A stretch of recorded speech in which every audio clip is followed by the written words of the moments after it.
Hi കൂട്ടുകാരെ, എല്ലാവർക്കും നമസ്കാരം. ഇന്നത്തെ നമ്മുടെ വീഡിയോ കാറ്ററിംഗ് സ്പെഷ്യൽ കരിമീൻ മപ്പാസ് ആണ്. ഈ ഒരു റെസിപ്പിയെ തയ്യാറാക്കി എടുക്കാനായിട്ട് വളരെ എളുപ്പമാണ്. അതുപോലെ തന്നെ വളരെ രുചികരമായിട്ടുള്ള നല്ലൊരു കറി കൂടിയാണ്. ഏതൊരു ഫുഡിന്റെ ഒപ്പം വിളമ്പാനും സൂപ്പർ ആയിട്ടുള്ള നല്ല മീൻകറിയാണ്. എല്ലാവർക്കും ഒരുപോലെ തന്നെ ഇഷ്ടപ്പെടുന്ന നല്ല സ്വാദ് കൂടിയാണ് കേട്ടോ. കരിമീനെ നേരത്തെ തന്നെ ഫ്രൈ ചെയ്ത് മാറ്റി വെക്കുവാണെങ്കിൽ വളരെ സിമ്പിൾ ആയിട്ടാണ് ഈ ഒരു കറിയെ നമുക്ക് തയ്യാറാക്കി എടുക്കാനും സാധിക്കുന്നത്.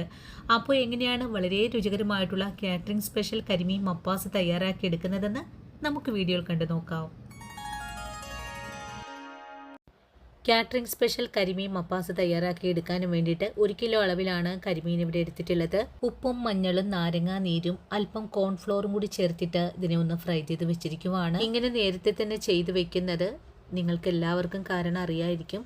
വീഡിയോയുടെ ലെങ്ത് കുറക്കുന്നതിനായിട്ടാണ് ഞാനിതുപോലെ നേരത്തെ തന്നെ ചെയ്തു വെച്ചിട്ടുള്ളത്. വീഡിയോ ഓപ്പൺ ചെയ്തിട്ട് കമന്റ് ഇട്ട് പോകുന്ന ആൾക്കാരാണ് പകുതിയിലധികം പേര്. ഒരു വീഡിയോ നിങ്ങളിലേക്ക് എത്തിക്കാനായിട്ട് എടുക്കുന്ന കഷ്ടപ്പാട് അറിഞ്ഞ് സഹായിക്കുന്ന ഒരുപാട് പേര് എനിക്കുണ്ട്. അവരുടെയൊക്കെ സഹായം കൊണ്ട് മാത്രമാണ് ഞാനിന്ന് മുന്നോട്ട് പോകുന്നത്. ഇനിയിപ്പോൾ നമുക്ക് കറി തയ്യാറാക്കി എടുക്കുന്നത് എങ്ങനെയാണെന്ന് നോക്കാം. ഒരു മൺചട്ടി അടുപ്പിലേക്ക് വെച്ച് കൊടുത്തിട്ട് ചട്ടി ചൂടായി വരുമ്പോൾ നമുക്കിതിലേക്ക് 2 ടേബിൾ സ്പൂൺ അളവിൽ വെളിച്ചെണ്ണ കൂടെ ഒഴിച്ചു കൊടുക്കണം. വെളിച്ചെണ്ണ ചൂടായി കഴിഞ്ഞാൽ കുറച്ച് കറിവേപ്പിലയും ഒരു കഷ്ണം ഇഞ്ചി ചതച്ചത് കൂടി ചേർത്ത് ഒന്ന് മുരിയിച്ചെടുക്കാം. ഇഞ്ചിയും കറിവേപ്പിലയും നല്ലതുപോലെ ഒന്ന് വാടി വന്നിട്ടുണ്ട്. ഇനി നമുക്കിതിലേക്ക് ഒരു സവാള കട്ട് ചെയ്തതാണ് ചേർത്ത് കൊടുക്കേണ്ടത്. സവാള ചേർത്ത് കൊടുത്തിട്ട് ഇതെല്ലാം കൂട്ടിച്ചേർത്ത് നല്ലതുപോലെ ഒന്ന് വഴറ്റിയെടുക്കാം. സവാള ഒന്ന് വാടി വരുന്ന സമയം കൊണ്ട് നമുക്ക് കറിക്ക് ആവശ്യമായ തേങ്ങാപ്പാൽ കൂടി ഒന്ന് പിഴിഞ്ഞ് വയ്ക്കാം. ഞാൻ ഇതുപോലുള്ള 2 മുറിയാണ് എടുത്തിട്ടുള്ളത്. അതിനുശേഷം ഇതിലേക്ക് ആവശ്യമായ മസാലപ്പൊടികൾ കൂടെ എടുത്ത് വയ്ക്കാം. 2.5 ടേബിൾ സ്പൂൺ അളവിൽ മല്ലിപ്പൊടി, 1/4 ടീസ്പൂൺ മഞ്ഞൾപ്പൊടി, 1 ടീസ്പൂൺ അളവിൽ മുളക് പൊടി, 1 ടീസ്പൂൺ തന്നെ പെരിഞ്ജീരകം, 1 ടീസ്പൂൺ കുരുമുളകും കൂടി എടുത്തു വെച്ചിട്ടുണ്ട്. ഇനി നമുക്കിതിനെ നല്ലതുപോലെ അരച്ചെടുക്കണം. ഈ സമയത്ത് നമ്മുടെ സവാള ഒന്ന് വാടി വന്നിട്ടുണ്ട്. ഇതിലേക്ക് ഒരു 6 പച്ചമുളക് കട്ട് ചെയ്ത് കൂടി ചേർത്ത് കൊടുക്കണം. നമ്മൾ ഈ കറിയിലേക്ക് മുളക് പൊടിയുടെ അളവ് വളരെ കുറച്ചാണ് ചെയ്യുന്നത്. പച്ചമുളകിന്റെയും കുരുമുളകിന്റെയും എരിവാണ് ഈ ഒരു കറിക്ക് കിട്ടുന്നത്. ഇനിയിപ്പോൾ സവാള നല്ലതുപോലെ വഴണ്ട് കഴിഞ്ഞാൽ നമ്മൾ നേരത്തെ കാണിച്ച മസാലയെ ഒന്ന് അരച്ചെടുത്തിട്ടുള്ളതാണ്. ഈ ഒരു അരപ്പ് കൂടി ചേർത്ത് വീണ്ടും നല്ലതുപോലെ തന്നെ ഒന്ന് വഴറ്റിയെടുക്കാം.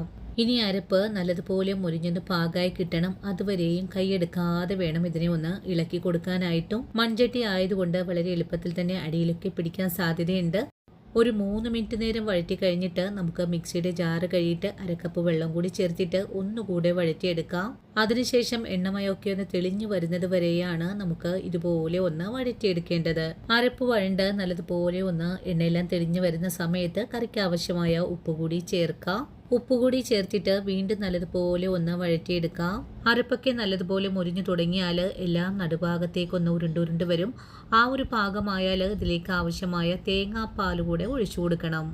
ഞാനിവിടെ 500 മില്ലി 2ാം പാലും 250 മില്ലി 1ാം പാലും എടുത്തു വെച്ചിട്ടുണ്ട്. അതിനുശേഷം മുരിഞ്ഞു വന്നിട്ടുള്ള അരപ്പിലേക്ക് 2ാം പാലാണ് ഒഴിച്ചു കൊടുക്കുന്നത്. 2ാം പാല് കറിയിലേക്ക് ഒഴിച്ചു കഴിഞ്ഞാൽ ഇതെല്ലാം കൂട്ടി യോജിപ്പിച്ചൊന്ന് ഇളക്കി കൊടുക്കാം. 2ാം പാലൊന്ന് തിളച്ച് വരുന്നത് വരെയും നമുക്ക് കൈയെടുക്കാതെ വേണം ഇതിനെ ഒന്ന് ഇളക്കി തിളപ്പിച്ചെടുക്കാനായിട്ടും. തേങ്ങാപ്പാൽ ഒഴിച്ച കറി ആയതുകൊണ്ട് പെട്ടെന്ന് തന്നെ ഇതൊന്നും പിരിഞ്ഞു പോകാനൊക്കെ സാധ്യത കൂടുതലാണ്. അതുകൊണ്ട് നല്ലവണ്ണം ഇളക്കി കൊടുത്ത് വേണം തിളപ്പിച്ചെടുക്കാൻ. ഈ സമയത്ത് ഇതുപോലൊരു തക്കാളിയെ നമുക്കൊന്ന് കട്ട് ചെയ്ത് കൂടെ വെക്കണം. ഇപ്പോൾ നല്ലതുപോലെ തിളച്ച് തുടങ്ങിയിട്ടുണ്ട്. നമുക്കിതിലേക്ക് 1 സ്പൂൺ അളവിൽ വിനാഗിരി കൂടെ ഒഴിച്ചു കൊടുക്കാം. കറിക്കൊരു പുളിപ്പ് കിട്ടുന്നതിന് വേണ്ടിയിട്ടാണ് വിനാഗിരി ചേർത്തിട്ടുള്ളത്. ഇതിന്റെ കൂടെ തന്നെ നമ്മൾ കട്ട് ചെയ്ത് വെച്ചിട്ടുള്ള തക്കാളി കൂടെ ചേർക്കുന്നുണ്ട്. തക്കാളി കൂടി ചേർത്ത് കൊടുത്തിട്ട് വീണ്ടും നല്ലതുപോലെ ഒന്ന് ഇളക്കി യോജിപ്പിക്കുന്നുണ്ട്. അതിനുശേഷം ചെറിയ തീയിലേക്ക് വെച്ച് കൊടുത്തിട്ട് കറിയെ നല്ലവണ്ണം തന്നെ തിളപ്പിച്ചെടുക്കാം. നല്ലതുപോലെ തിളച്ചു തുടങ്ങിയ കറി നല്ല കട്ടിയായിട്ട് തന്നെയാണ് നമുക്കിവിടെ കിട്ടിയിട്ടുള്ളത്. ഇതുപോലെയാണ് മപ്പാസ് കറിയുടെ ഗ്രേവി ഇരിക്കേണ്ടതും. ഈ ഒരു കറിക്ക് അധികം ചാറിന്റെ ഒന്നും ആവശ്യമില്ല. അരപ്പൊക്കെ നല്ലതുപോലെ തിളച്ചൊന്ന് കുറുകിക്കഴിഞ്ഞാൽ നമ്മൾ കറിയിലേക്ക് വറുത്ത് വെച്ചിട്ടുള്ള മീനെ കൂടിയാണ് ചേർത്ത് കൊടുക്കേണ്ടത്. കറിയിലേക്ക് മീനെ എല്ലാം ചേർത്ത് കഴിഞ്ഞാൽ പിന്നെ കയ്യിൽ വെച്ചിട്ട് ചെറുതായിട്ടൊന്ന് താത്തിയും കൂടെ കൊടുക്കണം. മീനെ കറിയിലേക്ക് ചേർത്ത് കഴിഞ്ഞാൽ തവി വെച്ചിട്ട് കുറച്ച് ചാറ് കോരി മീനിന്റെ മേളിലായിട്ടൊന്ന് ഒഴിച്ചുകൂടെ കൊടുക്കണം. പെട്ടെന്ന് തന്നെ കയ്യിലിട്ടൊന്ന് ഇളക്കി കൊടുക്കുവാണെങ്കിൽ മീനെല്ലാം പൊടിഞ്ഞൊക്കെ പോകാൻ സാധ്യത വളരെ കൂടുതലാണ്.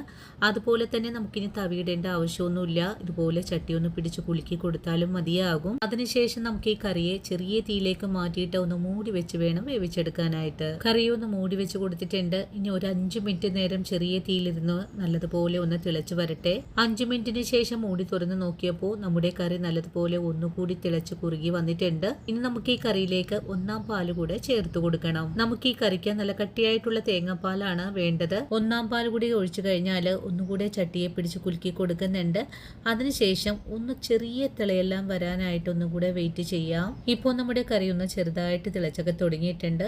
ഇതേ ഒരു പാകമായാൽ പിന്നെ നമുക്ക് ഫ്ലെയിം അങ്ങ് ഓഫ് ചെയ്ത് കൊടുക്കണം.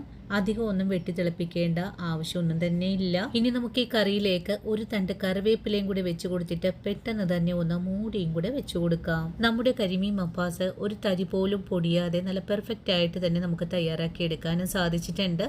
അപ്പോൾ ഇന്നത്തെ നമ്മുടെ വീഡിയോയും ഇത്രയേ ഉള്ളൂ കേട്ടോ കൂട്ടുകാരെ. ഈ ഒരു വീഡിയോയും കണ്ടിട്ട് എൻ്റെ കൂട്ടുകാർക്ക് നല്ല പ്രയോജനകരമായി എന്ന് തോന്നുവാണെങ്കിൽ തീർച്ചയായിട്ടും നമ്മുടെ ചാനൽ ഒന്ന് സപ്പോർട്ട് ചെയ്യാനും വീഡിയോയെക്കുറിച്ചുള്ള അഭിപ്രായങ്ങളെല്ലാം കമൻസ് ആയിട്ട് അറിയിക്കാനും മറന്നു പോകരുത്.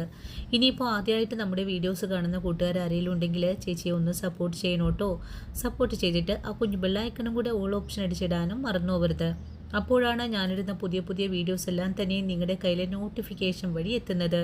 ഇനിയും വീഡിയോ കണ്ട് സപ്പോർട്ട് ചെയ്യുന്ന എൻ്റെ എല്ലാ കൂട്ടുകാരോടും ഇനിയും കാണാനിരിക്കുന്ന എൻ്റെ പ്രിയ കൂട്ടുകാരോടും ഒത്തിരി നന്ദി സ്നേഹമൊക്കെ അറിയിച്ചുകൊണ്ട് നാളെ രാവിലെ ഓടിയെത്താം. അതുവരെയും ഒത്തിരി സ്നേഹത്തോടെ വീണ്ടും കാണാം.